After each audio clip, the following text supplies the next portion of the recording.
There are a lot of articles and videos talking about how social media break is beneficial, reconnecting with the world, freeing up time, improve psychological well-being, and much more. But how do you take a break from YouTube as a content creator? Will it damage the channel? Well, I went against all odds, and here's what happened.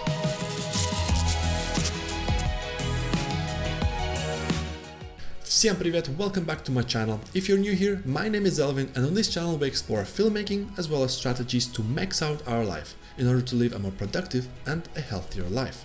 If you sum up all the YouTube growth videos out there, it all boils down to the same thing. Make good content, post at least once a week, and be consistent. While I agree with this statement and I've never missed a deadline on my channel, having two jobs on the side leaves me with hardly any time should something urgent pop up, or even just for my own pleasure. Since September 2020, I pushed myself, made videos, worked hard, and I closed my eyes on a growing problem until I realized I was on an edge of a breakdown. The problem was the toxicity of my main job. You see, in the last 3 years, I burned out twice, having to fulfill the job of 3 people. With 2020 and the virus hitting hospitality hard, I remained alone, and my boss became very abusive, sometimes on a personal level. That's when I realized on that edge that I had to do something. I had to change and leave as soon as possible. So on the 20th of April 2021, I decided to take a break from YouTube. Now, this is not a decision I wanted to make. I mean, after all the hard work, what if I lose all my subscribers? What if I no longer get any views? What if I stop YouTube and not come back? So many questions were bombarding my head and I was afraid. And now I'll admit that after a 3-month break, I am surprised with my findings. Let's look at the numbers. As per YouTube analytics, between the 1st of September 2020, when I first uploaded my video, and the 19th of April 21, I had a total of 30 videos with 2.2k views, 61.7 hours of watch time, and 23 subscribers. This is the success that I did not want to lose. To my great surprise, during my break between 20th of April and 6th of August, I got a total of 2.4k new views, 82.4 hours of watch time, and 21 additional subscribers. So much for me worrying, huh? And this opened my eyes because this result was thanks to 3 videos that started to pick up traction. I posted them in October, November 2020, and now they're over a 1k view mark. And even if I don't feel like they're the best videos compared to what I post now, it's the audience decides. It means that those videos either entertained or solved a problem that they had. So content is king, and that means that YouTube is a machine. Regardless if you take a break or not, it does its job. As long as your content is good and people watch it, your channel will grow. Absolutely incredible, and to really realize this, I had to experience this myself. Now let's look at how taking a break from YouTube affected my personal life. With YouTube out of the picture, I spent all my newly available time sending CVs left and right until I found a new challenge. I wasn't even looking where I was applying.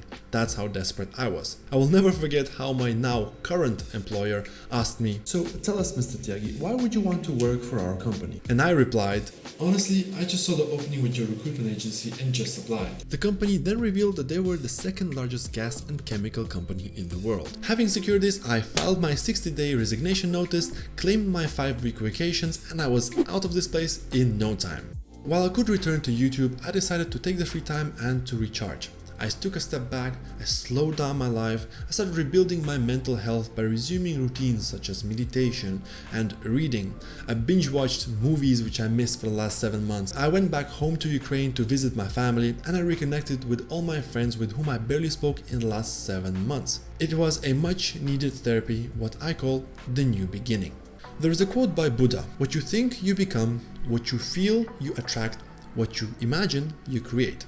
Now, I thought that during this break, I will not do anything related to creativity. I'll just relax. And I was so wrong about this. I ended up going on a food photography photo shoot, which is the first for me, never done this before. That turned into 2 more photo shoots, and all of that was such a success that the owner of the restaurant, who is also a good friend of mine, handed me over his Facebook and Instagram access, and all of a sudden, overnight, I became a social media marketer. Is that how you do call them, right? SMM guy? And all of that then turned into quite a big project where I helped him with improving his brand, overhauling his Instagram page and starting growing following, and I completely overhauled his website. If it wasn't for the break for YouTube, none of this would happen. It's incredible. On top of that, I also managed to crash my DJI drone and also pick up a new hobby, which is FPV drones. Now, with clarity in my mind, I was able to really acknowledge the journey so far on YouTube. I was able to appreciate more what I have achieved, and I was able to go through all my content, review it, analyze it, do some research, and make a couple of important decisions when it comes to where I want my channel to move from now on, and also how to improve my content, because as we already mentioned, content is king. So, can you take a break from YouTube? Yes. Should you? Well, if you feel like, absolutely. I realize that you need to look at YouTube the same way as a main job, not financially, but in terms of rest.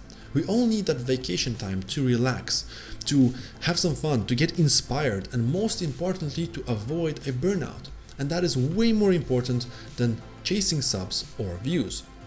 And by far, the most important realization for me is that you never know what life will bring you.